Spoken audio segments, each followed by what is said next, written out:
Primeira seleção africana que chegou em uma semifinal. Ah, e daí? Quantas Copas do Mundo já ganharam?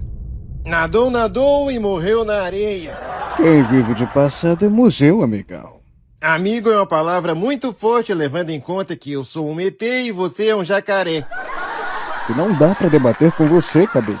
Você tem que debater com alguém do seu tamanho, rapaz. Ah, vai pra pariu. O seu erro é pensar que está na América. Você está muito longe de casa. Aqui é o Brasil. Cara, nós empatamos, que marra é essa?